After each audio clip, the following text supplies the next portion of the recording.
Order.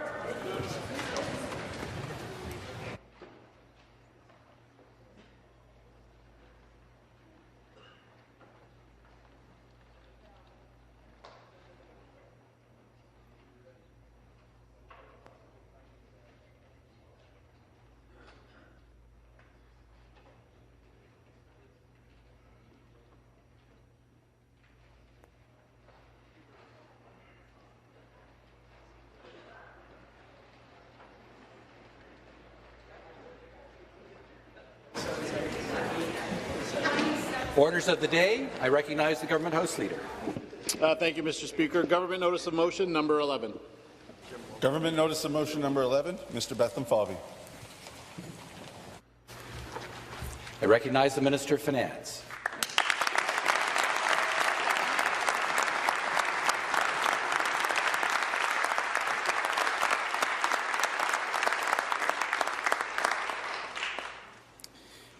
Speaker, I move, seconded by the Premier, that this House approves in general the budgetary policy of the government.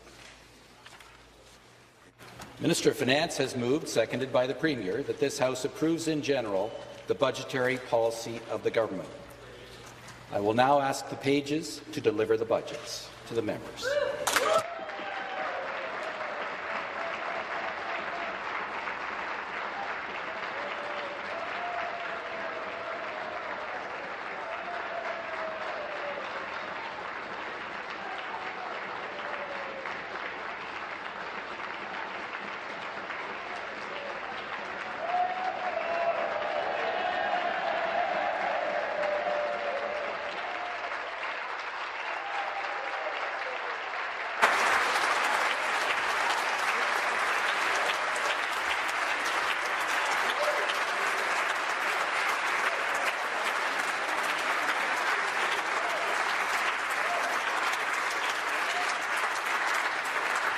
That has got to be a new record.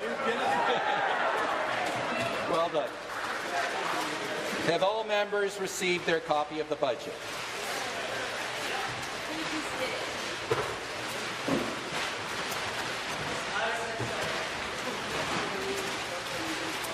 I will recognize the Minister of Finance.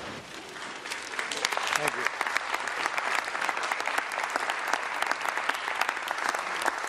Well, thank you, Mr. Speaker. And before I begin, I would just like to acknowledge that we lost a great Canadian last week, Helen Vary.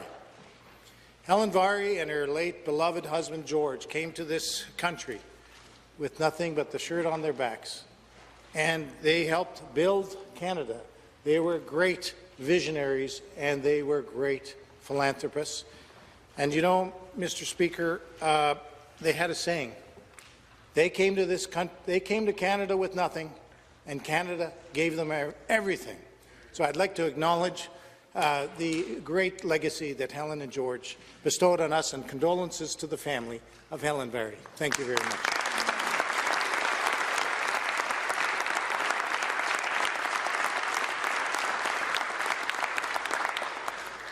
I also want to acknowledge the great work that my parliamentary assistants do to help me come to this point. The parliamentary assistants, of course, that I'm referring to is the great parliamentary assistant from Bruce Grey, Owen Sound. There you go, Rick. The great parliamentary assistant from Oakville behind me. I also want to acknowledge the great parliamentary assistants who went there before them and did such a great job from Brantford Brant, from Aurora Oak Ridges, Richmond Hill. Where's the other ones? There's Stan Cho from Willowdale. How can I forget that? And Rudy Cazzetto, Mississauga Lakeshore. So thank you, Mr. Speaker, and I would like to begin that on behalf of Premier Ford and our entire government, it is my honour to introduce the 2023 budget, Building a Strong Ontario. Au nom de Premier Ministre Ford, on behalf of Premier Ford and our entire government, it is my honour to introduce the 2023 Ontario budget. building a strong Ontario. This plan is our blueprint for building a strong province during a time of economic challenges and change. It is a plan for a strong economy now and for the future. It's a plan to build more roads, more highways, more transit, and more broadband. It's a plan to build new long-term care homes, new hospitals, schools, and childcare spaces. It's a plan to build the critical minerals sector in Ontario's north, and at the same time invest in clean, green steel in Hamilton and Sault Ste. Marie, and connect them with the globally competitive manufacturing sector in the south. It's a plan to build a health care system that connects people to the right care. It's a plan to do all of this to invest in our future, while at the same time returning Ontario to a balanced budget.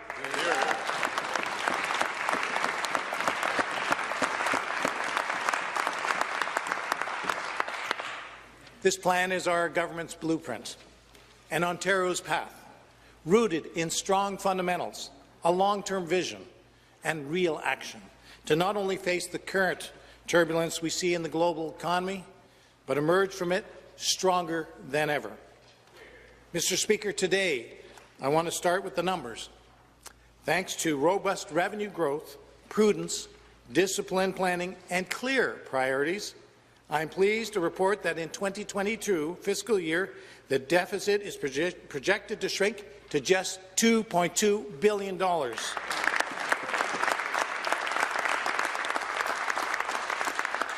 In 23-24, we plan to further reduce the deficit to $1.3 billion, and starting next year, we will return Ontario to the black with a modest surplus of $200 million, Mr. Speaker.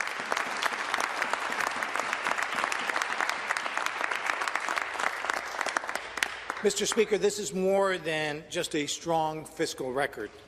While uncertainty persists, this puts us in a position of fiscal strength. In fact, Ontario's net debt to GDP is now forecast to be 37.8% in 23-24, down 3.6 percentage points. And with our progress, the people of Ontario can have confidence that tomorrow will be better than today.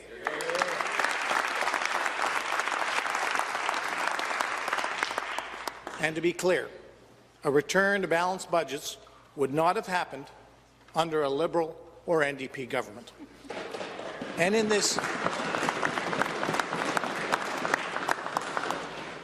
budget, we are showing it is possible to balance a budget while investing more in housing, more in highways, more in transit, more in the skilled trades, more in new manufacturing, and more in health care, more in education, and more in the north.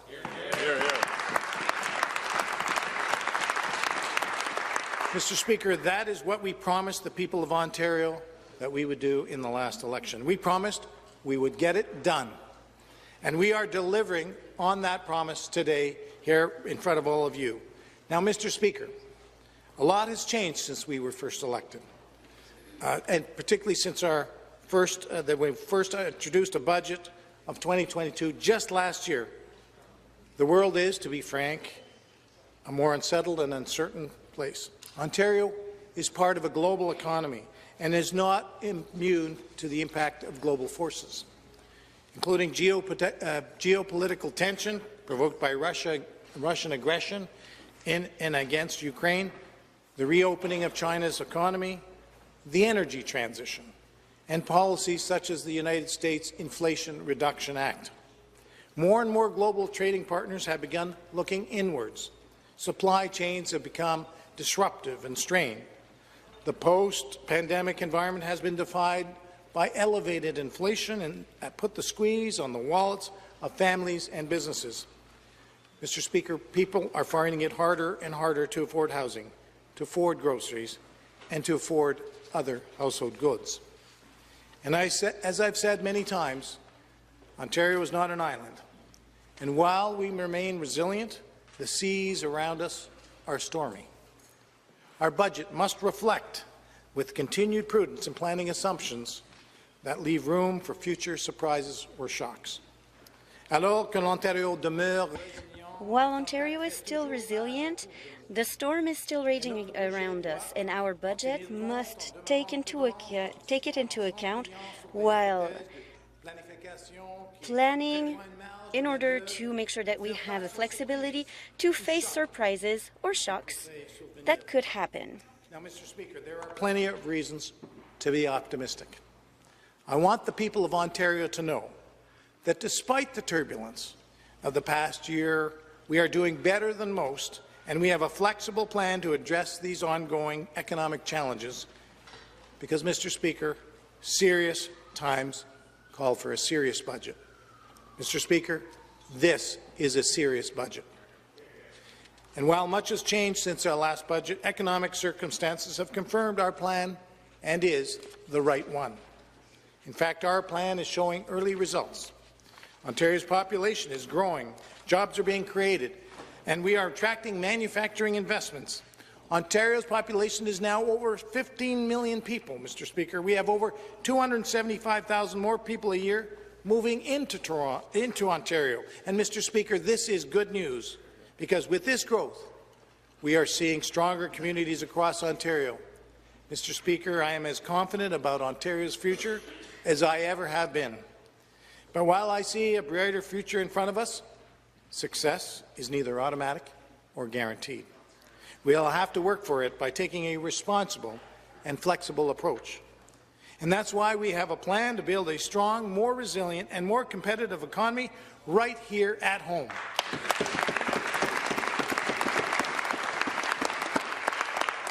Mr. Speaker, we must increase our self-sufficiency and reduce our dependence on imports from parts of the world that have no intention of being reliable or fair trading partners. In Canada, particularly Ontario, is as well equipped as any place in the world to not only decouple from these adversarial regimes, but thrive while doing so. Take the Ring of Fire, Mr. Speaker. The Ring of Fire is our ticket to reduce our dependency on unstable or unfriendly foreign regimes. But that, of course, requires us to tap into the wealth, and tapping into that wealth, in turn, requires political will. For decades, previous governments ignored the immense wealth in Ontario's north for no other reason that the work of developing that resource was too hard. Well, our government, Mr. Speaker, is not afraid of hard work. We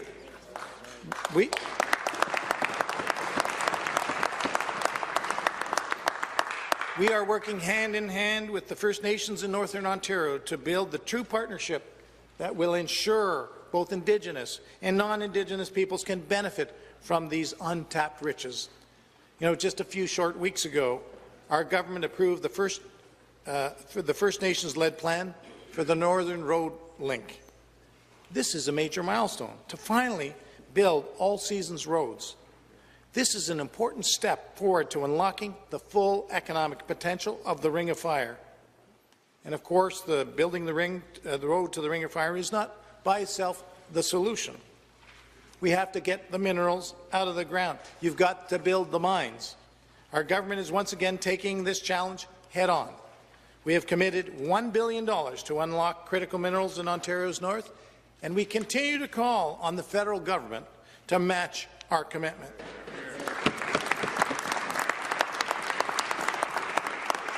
We are also incenting and encouraging exploration by providing an additional $3 million to Ontario Junior Exploration Program this year and next.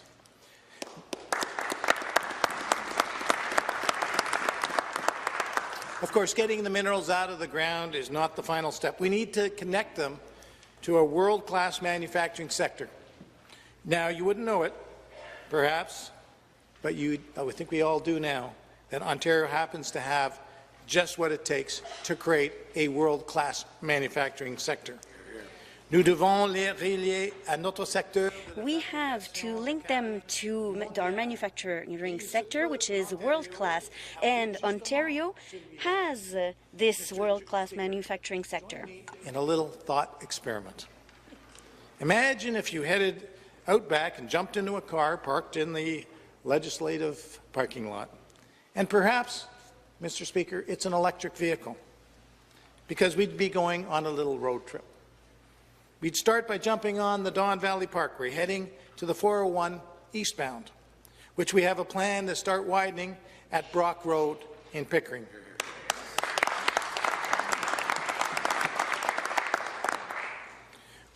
We drive straight through Durham region, maybe grabbing a coffee in the great city of Pickering, or as I call it, the Pick. Then through to Oshawa. By the way, Drake can call Toronto the Six. I think we can call Pickering the Pick. We would drive through to Oshawa, which is benefiting from part of GM's more than $2 billion investment that will protect thousands of jobs.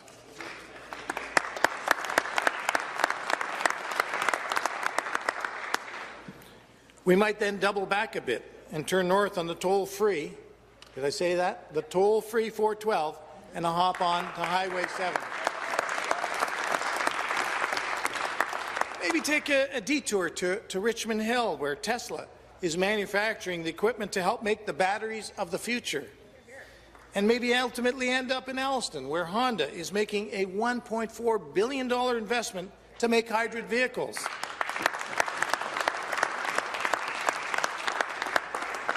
So then we need to get back south and hop on the 401 west to the 403 and pass through Oakville, where Ford is making a $1.8 billion investment to produce electric vehicles.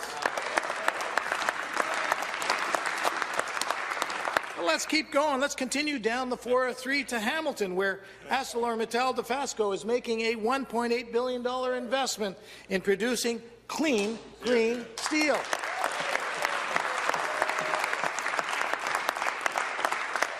But, folks, we're not there yet. We continue. We're going to go west on Highway 8, and we could swing by to Cambridge, and then keep on the 401 until you get to Woodstock, two proud auto towns where Toyota has invested $1.4 billion to make vehicles, including hybrids.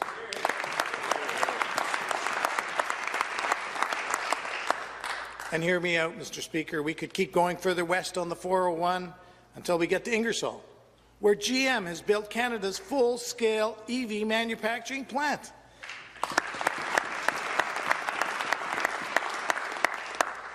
And to cap off an amazing trip, we're going to keep going southwest until we get to Windsor, where Stellantis and LG Energy Solutions are investing more than $5 billion to build Ontario's first-ever large-scale EV manufacturing battery plant with 2,500 new jobs.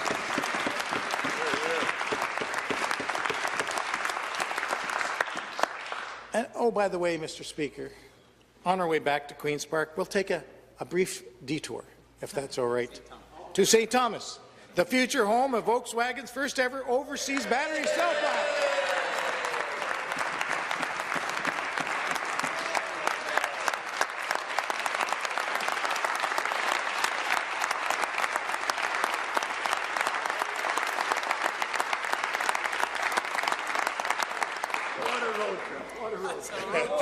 Mr. Speaker, that trip is so exciting. Not once would you ask me if we're there yet.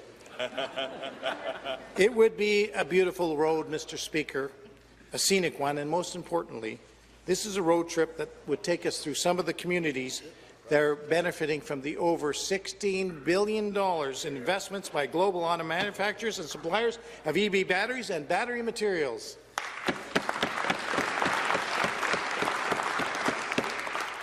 And thank you to the leadership of Premier Ford and the great Economic Development Minister Vic Fedeli. Ontario is now the heartland of Canada's electric vehicle revolution.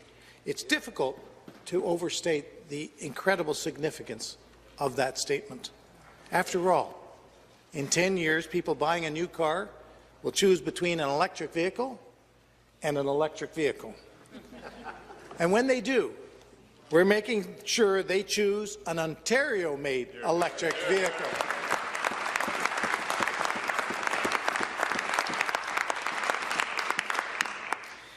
Now, Mr. Speaker, the global economy is changing, and we are seizing our competitive advantage as a province. We're not just going to keep up, we're going to keep prospering under the leadership of this government, this Premier, and we're going to thrive in the economy of the future. L'économie mondiale. The global economy is changing, and we are seizing our competitive advantages as a province. We are not just going to keep up. Under the leadership of this government and this Premier, we are going to thrive in the economy of the future. We must continue to find ways to boost Ontario's competitiveness. That is why our government is working with partners to have shovel-ready industrial sites available for new manufacturing projects, and we are already seeing success with this, as evidenced by Volkswagen's recent announcement. So let me say it again, Mr. Speaker. Ontario is now the heartland of Canada's electric vehicle revolution. And not $1 of this investment, not a single one of these jobs, was automatic or guaranteed. While the previous government let more than 300,000 manufacturing jobs in Ontario flee, this government is bringing the cars of tomorrow, the jobs of the tomorrow, and the investments of tomorrow right back to Ontario, right here, right now, today.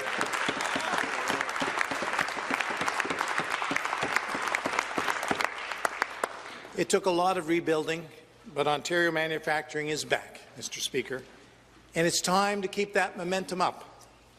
That is why today we are proposing the Ontario-made Manufacturing Investment Tax Credit, a 10% tax credit to help more Canadian-controlled corporations expand, invest, create jobs, and become more competitive.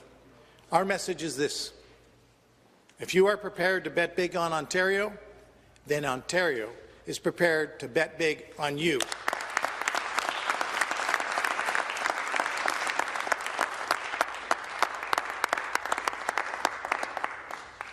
You know, seizing this immense opportunity will also require energy.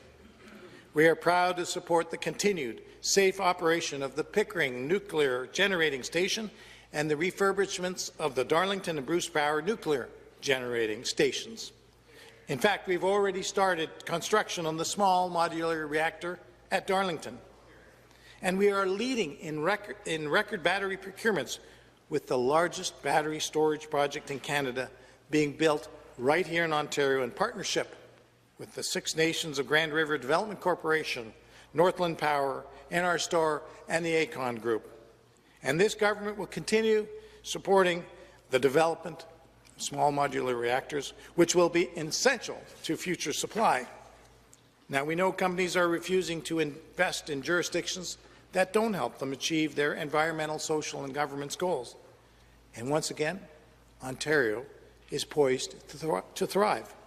For example, to help boost competitiveness, the government is launching a voluntary clean energy credit registry. Mr. Speaker, we are seizing our clean energy advantage today for tomorrow.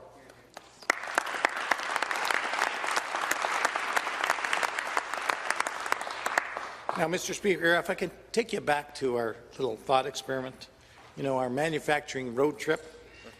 You know what it depends on for that road trip? It depends on having functioning highways, doesn't it?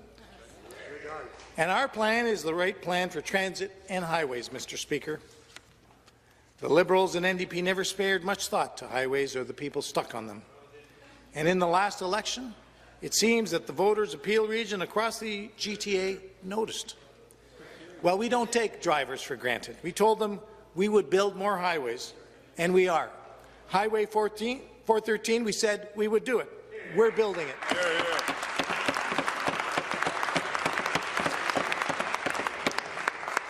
The Bradford bypass, we said it, we would do it. We're going to do it. We're building it. The QEW Skyway, widening the 401 East through Durham, and the new Highway 7 in Kitchener. We said we would do all of them, and, Mr. Speaker, we are building them.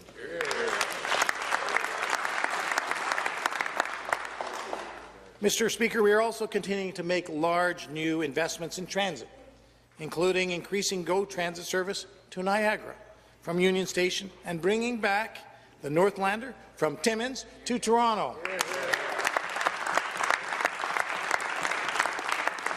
And we're making progress on the Ontario line. We're also investing in new schools and childcare spaces and hospitals and long-term care homes.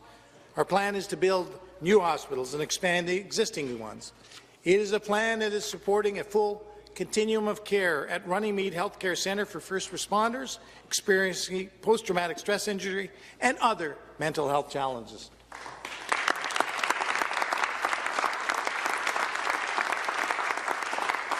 And today we're making that additional investment of $9.6 million for this project to advance towards construction and accelerate it in the next round of approvals. It's also a plan to build a brand new hospital serving Mississauga and Brampton. Hear, hear. It's a plan, Mr. Speaker, to redevelop St. Mary's General and Grand River Hospitals in Kitchener-Waterloo.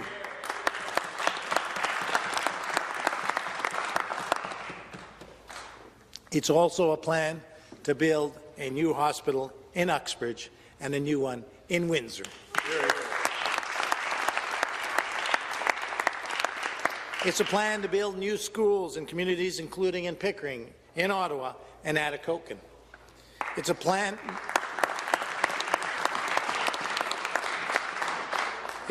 to build right across this province safe and comfortable long-term care spaces in Cornwall, in Kitchener, and in North Bay, in Ajax, in Owen Sound, North Grenville, and right across this great province.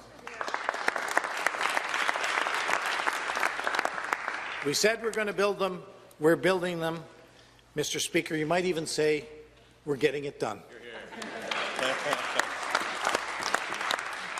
Mr. Speaker, I want to talk about something else we are building in Ontario, and that's a better deal for workers and their families.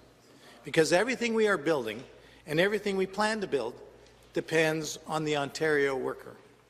Every day we ask ourselves, do we have the right plan to fill the open positions across the province, to recruit new skilled workers from abroad, to fill skills gaps, to encourage more people and young people to enter the trades, and give them better protections on and off the job site? This has been the mission of this government for many months now and years. And today, with this budget, we are taking the mission to the next step. And it starts with a simple declaration. Ontario needs more skilled workers.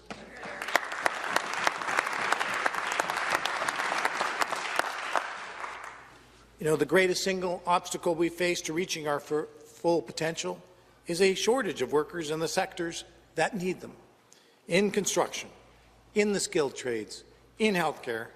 And while, yes, the talent shortage is global, that is a challenge, not an excuse. Ontario must do more. And with this budget, with our plan, we are. It starts with investing more money to help more workers upgrade their skills or transition into the skilled careers that need them. The Skills Development Fund has been an unqualified success in helping nearly 400,000 workers gain the skills they need to find better jobs and more stable careers in the sectors that badly need them. Whether we are providing a worker with tools and a pair of work boots for training, or giving an Indigenous worker in Northern Ontario a path to which they can build up their home community, or offering a Ukrainian refugee the opportunity to build a new career and new life in a new home, this fund has been a life changer. So, Mr. Speaker, we're putting more money into it. That is why Budget 2023, our plan to build, will invest an additional $75 million over the next 3 years into the Skills Development Fund.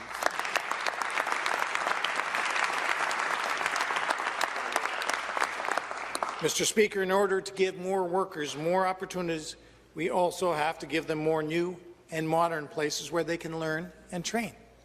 That is why we will be investing $224 million in a new capital stream of the Skills Development Fund to partner with private sector unions and others so they can upgrade and expand union halls and other training centres right across the province.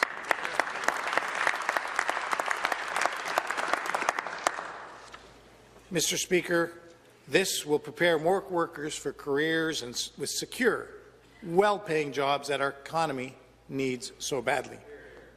Nobody, and certainly nobody in government or the public sector is more in touch with the real-world needs of our skilled trade workers than private sector unions. They told us they are ready to work with us, and we are ready to work with them.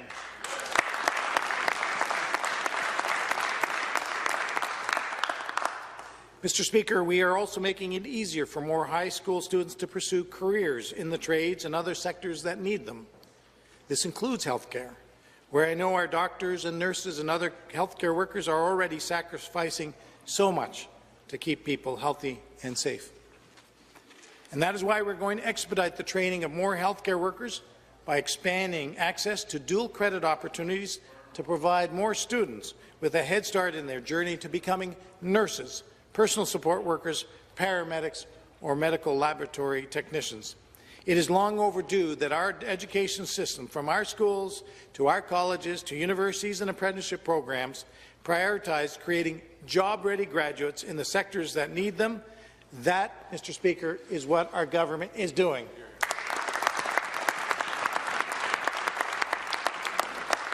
Now, Mr. Speaker, we know that more skilled immigrants have to be part of the solution.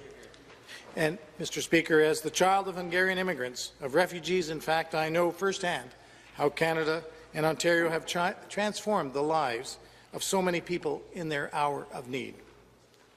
Work that continues to this day with refugees from Syria, with Ukraine, or elsewhere. And newcomers, in turn, want to do more to contribute to their new home. There are so many people who want to come right here. They're prepared to come to Ontario. And the federal government has committed to at least 18,000 newcomers a year by 2025 through the Ontario Immigrant Nominee Program. You know, Mr. Speaker, we asked the federal government to double our allocation, and they have, and we thank them.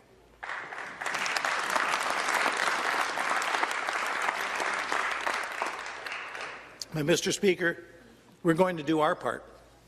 We're investing an additional $25 million over 3 years in the Ontario Immigrant Nominee Program to ensure we can help immigrants that hit the ground running and start contributing to Ontario right away.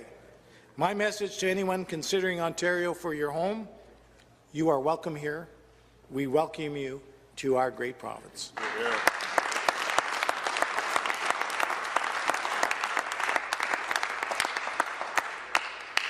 Now, Mr. Speaker, as I mentioned earlier, many families are feeling the financial pressures the current economy is putting on them.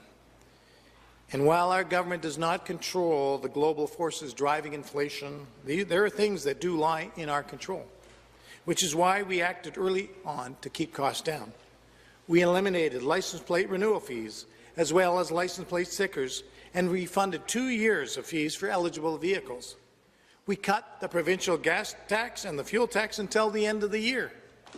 And we have eliminated double fares when taking GO Transit and local transit throughout much of the Great and Golden Horseshoe. And we are expanding this initiative, including Toronto. So a commuter coming into the city only pays on one fare trip, saving them money each way.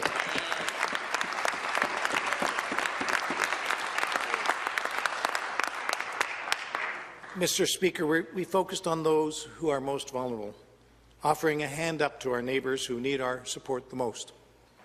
We have doubled the guaranteed annual income system, known as GAINS, doubled the payment for eligible low-income seniors through to the end of the year. And today, we are proposing to expand eligibility to the program so that an additional 100,000 seniors will be eligible for the program.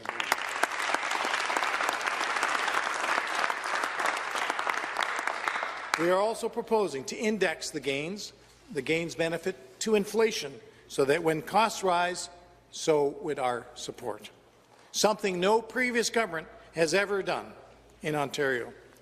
We have doubled the annual GAINS program for eligible low-income seniors through to the end of the year. And we're proposing to expand eligibility for the program starting in July 2024, which would see about 100,000 additional seniors to be eligible for the program. We're also proposing to index the GAINS benefit to inflation so that when costs rise, so would our support. We've also increased the Ontario Disability Support Program rates, and we're removing barriers for those with a disability receiving support who can and choose to work. Mr. Speaker, our government will give a hand up to those that need it the most. Sadly, many around us don't have a roof over their head or a place to call home. Our government continues to be there for these neighbours. So today, we are making an historic investment of an additional $202 million each year in supportive housing and homelessness programs to provide not only a hand up, but hope for a better life for those who need it most.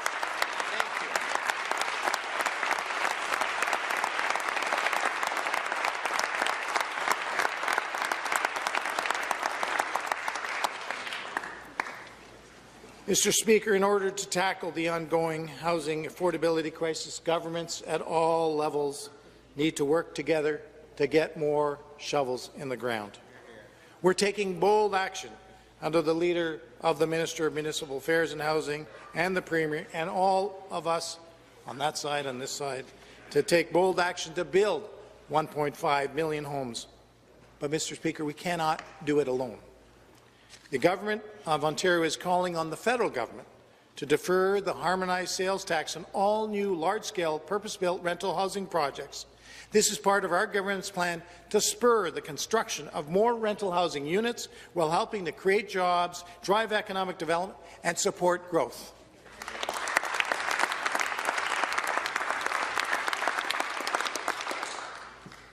Now, Mr. Speaker, we're also working to improve services you and your family need, starting with health care.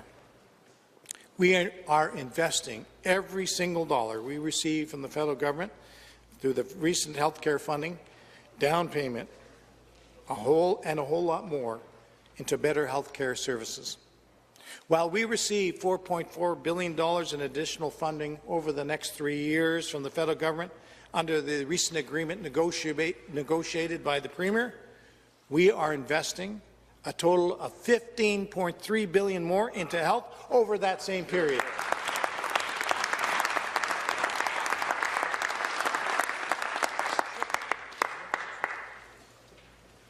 And, Mr. Speaker, this plan to improve health care starts with home care. Through the 2022 budget, the government announced a plan to invest $1 billion over 3 years to get more people connected to care in the comfort of their own home and their own community. Our government is now accelerating investments to bring funding in 23-24 up to $569 million, including nearly $300 million to support contract rate increases to stabilize the home and community care workforce.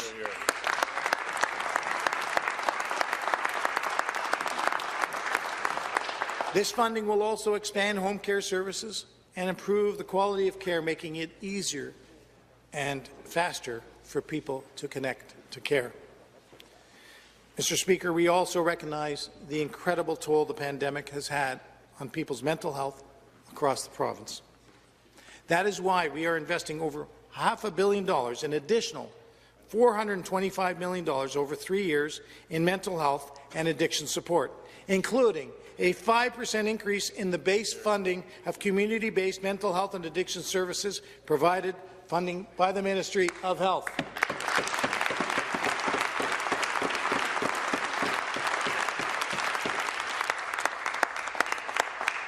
Mr. Speaker, we are also investing more than $200 million to connect children and youth to care at hospitals and closer to home in their communities. And we have set aside more funding to work with our frontline partners and identify additional needs requiring our investment for the health of our children and our youth. Mr. Speaker, to make home care and care more convenient for people and families, pharmacists will soon be able to prescribe medication to treat more common ailments that they are eminently qualified to do so.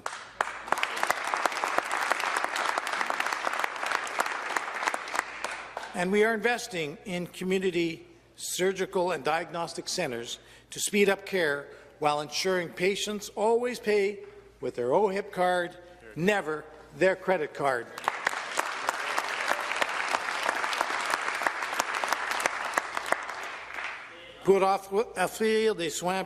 To offer more convenient health care to individuals and families, we will be further expanding the scope of practice of pharmacists to treat more common ailments that they are eminently qualified to do.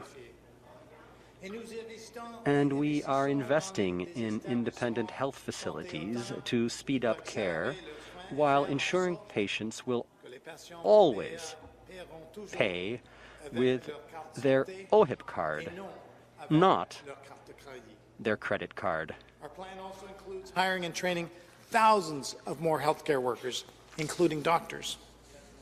Because our government understands it is challenging for Ontario residents in medical school to find residency spots here at home. And we believe if an Ontario student wants to become a doctor and care for their fellow citizens, government should not stand in their way. We should get out of their way. So we are.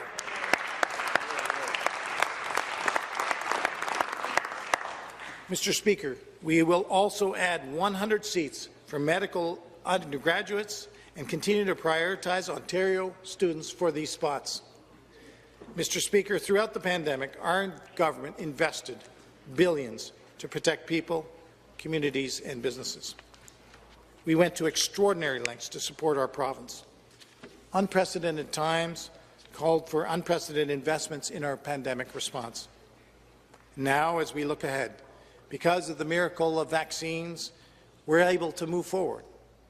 That means starting to wind down COVID-specific spending, which was always intended to be time-limited, and reinvesting in priority areas like connecting people to family doctors, home care, pediatric care, mental health, and addiction supports care. Because, Mr. Speaker, we're investing in bringing connected and convenient care to the people of Ontario. So while spending on the pandemic is winding down, investments in a stronger future are ramping up.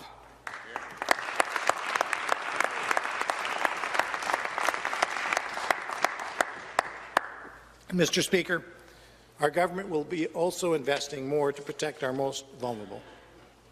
Youth leaving the child welfare system are at a higher risk of being trafficked or experiencing homelessness. That is why our government is providing $170 million over 3 years to the Ready, Set, Go program, which supports the success of youth leaving child welfare care.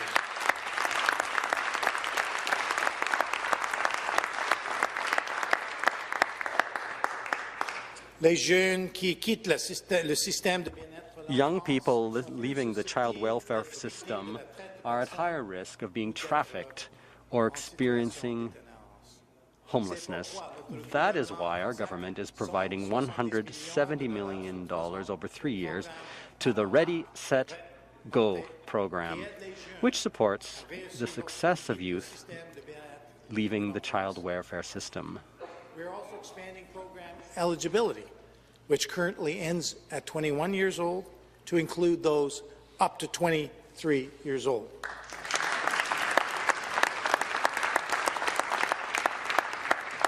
And, Mr. Speaker, we are acting now to keep Ontario communities safe. We are providing resources to local police and communities to protect law-abiding citizens from illegal gun and gang violence. Some measures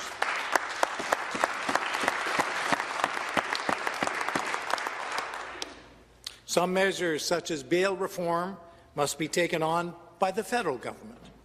There are too many criminals that should be behind bars who have been allowed to roam our streets due to weak federal laws. The time for action is overdue.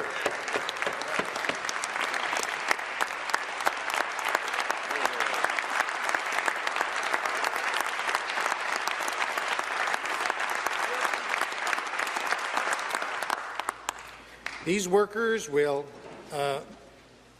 Mr. Speaker, I shouldn't say these workers. There are too many criminals that should be behind bars, and that's why we're acting. Mr. Speaker, I want to close with a plan for a strong Ontario, which is truly a comprehensive plan.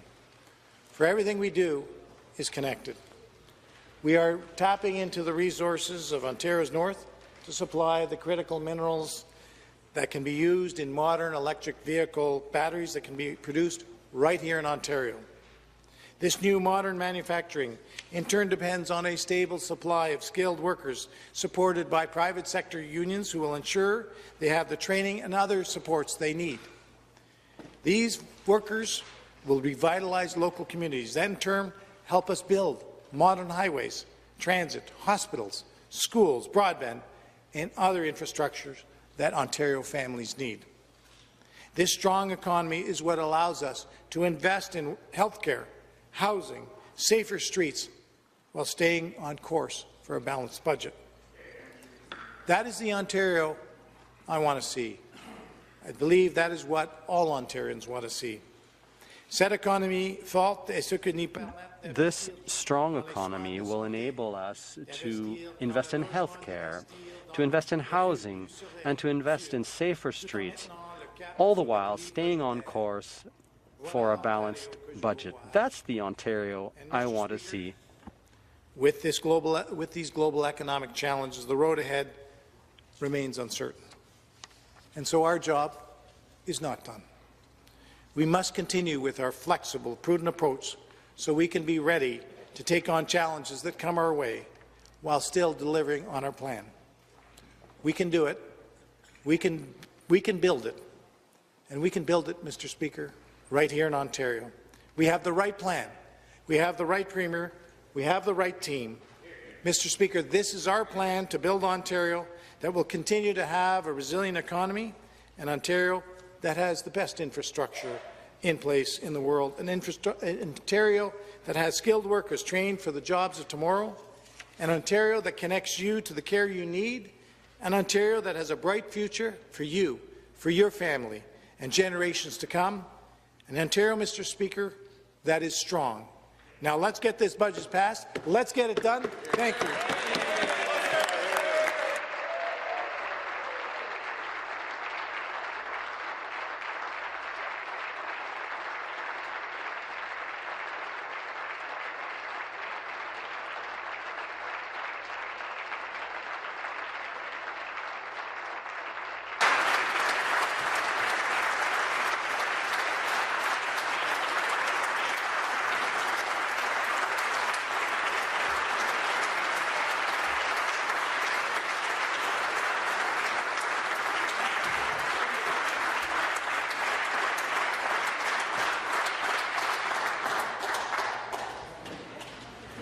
I recognize the member for Timiskaming Cochrane. Thank you, Speaker. On behalf of the official opposition, I move the adjournment of the debate. Mr. Vantoff has moved the adjournment of the debate. Is it the pleasure of the House that the motion carries?